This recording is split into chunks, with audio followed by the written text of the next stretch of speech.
The Leak Mound Interpretive Trail is sponsored by the Federal Highway Administration, the Georgia Department of Transportation, and the University of West Georgia.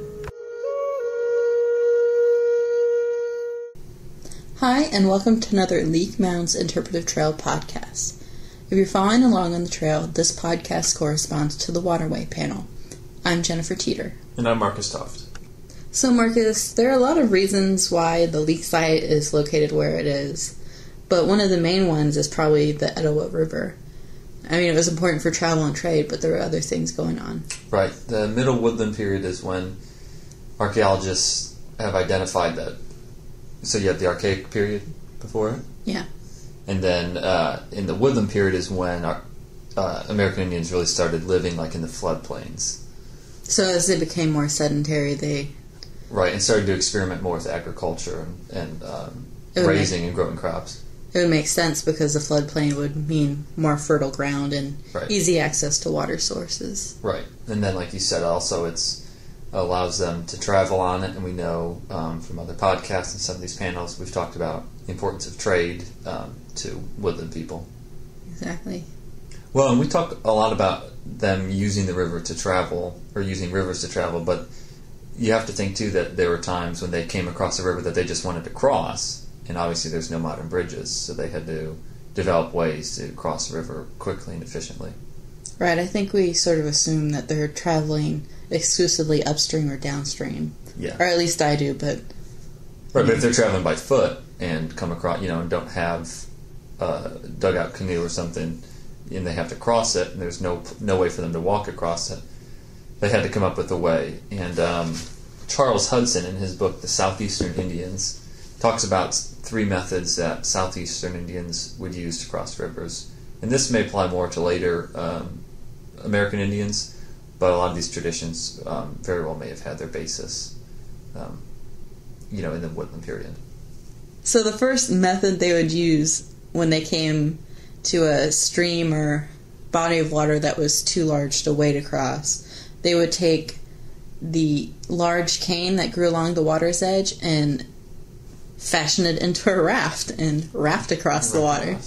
And then a second method they could use was to just make a temporary canoe. And they would just use hickory, cypress, or elm bark and fashion a canoe that they could use to get there, and they may not use it again, or they would leave it there if they knew they were coming back, but it was more of just a one-time use. And then the third method that they had was making something called a coracle, and that was... Oh yeah, a coracle. Of course, you made one this morning, didn't you, Marcus? To get here. It was a framework of saplings, and then they would kill a large animal and skin it and put that over the sapling frame, sort of stretch it over, and makeshift boat. Yeah. Seems like a lot of work to get over a river. You'd have to find a large animal. Yeah, Or maybe they had it, like the skin with them. Maybe. But I guess later on the white fur traders started using that too, and they just have coracles behind their boats full of animal skins. Oh. So it sounds like a pretty efficient method. Yeah. Just kind of takes longer. And I think it's relevant talking about crossing rivers the way American Indians did it, because at the leak site, which the property was known as Roland's Bend. Roland was the landowner, and there was a ferry called Roland's Ferry. Oh, obviously. He owned that, yeah.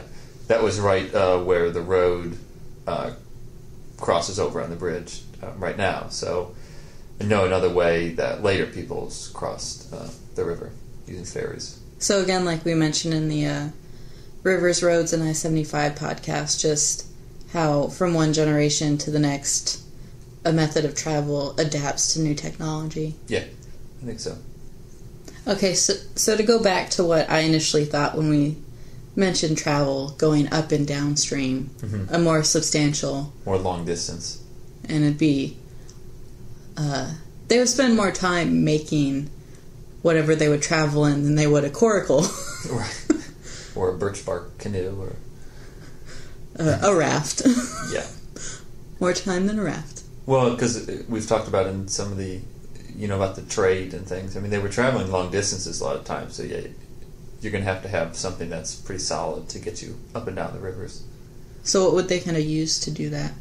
Well, they would use a dugout canoe, which were also used by later American Indians. But the dugout canoe gets its name from the fact that basically through a process of burning and scraping, you would dig out the inside of a canoe. And they would use clay. The parts that they didn't want to burn, they would kind of cover with clay so that they could shape like the inside. And everything else would burn, and then they'd let that burn down, take a shell or a stone tool and scrape it out, hollow it out. So it was like a controlled burn method to get the results that they wanted. But that had to have taken a long time too. So like with a coracle or the some of the rafts and more temporary things may only take a short amount of time. You're not going to be able to just like sit down, in an hour and build a dugout canoe. Yeah. So it's something that you're not going to throw away. Right. Just to cross the river. Yeah. I'm also really impressed by the size that they could reach. Apparently, some members of the DeSoto expedition were attacked by American Indians in what is described as truly enormous canoes. They had 25 paddlers on each side. Each side? Yeah, so that's 50 people. Okay. And then, additionally, there were 25 to 30 people. So it's like 75 or 80 men in a canoe. How do they make that? I mean... do you think that's one, like, tree, that they dug out? Or is it, like, multiple next to each other and strapped together? I don't know. I guess it would kind of make sense that it was, like, maybe 3 trees, like, sort of lashed together. Because you get, like, 3 rows of people in one tree. That would be a huge tree. 25 people long. Yeah. Wow. Yeah, so we're not really sure. We read about that in Charles Hudson's The Southeastern Indians.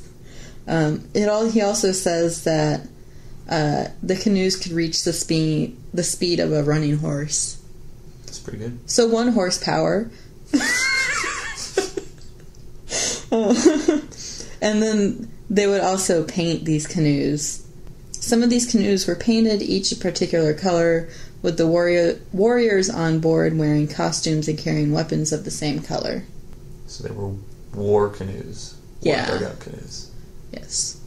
I think talking about war paint and, that matching up with the boat and symbolizing maybe like clan structures is a good transition into symbolism of water.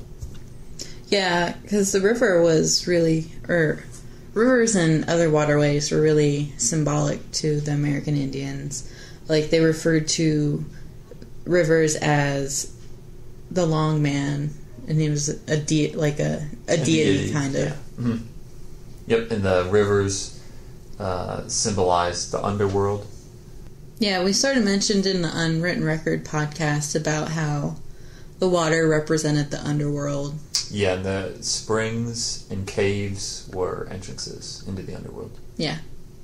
But it was also, they had kind of, and again, this is more for some of the later American Indian tribes, but we can make some assumptions about where these traditions came from. But they believed that there was sort of 2 realms, like the upper and lower worlds. The upper world was represented by fire and the sun, and then water was the underworld. Yeah, and it was really important to American Indians to never pour water on sacred fire. Right. Those 2 were kind of opposed and had to be kept separate. Yeah.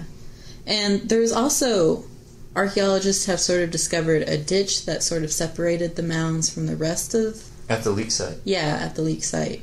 Yeah, some of the panels you'll see images of that too, the outline of the ditch, which archaeologists aren't really sure what that means, but it looks like, in one interpretation, is that it was a way of separating the mounds from the rest of the village or community. Because they might have filled the ditch with water at one point, right? Right, because it kind of connects up with the Etowah River. Yeah.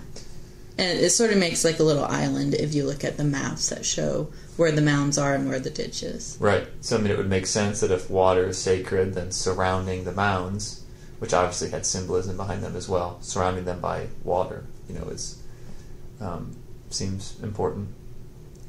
And this is another way that we can see how it's important to use not necessarily physical artifacts that you might find during an excavation, but looking at modern beliefs from American Indian tribes. Oral traditions. And oral history, traditions to figure out what features might be at an excavation. Yeah, and how to interpret them. Exactly. So if you'd like to know more about the importance of rivers and waterways to American Indians, and just more on the Southeastern Indians in general, you can check out The Southeastern Indians by Charles Hudson. Thanks for listening. The Leek Mounds Interpretive Trail project was done in partnership with the City of Cartersville and Bartow County. Music by Tommy Wildcat.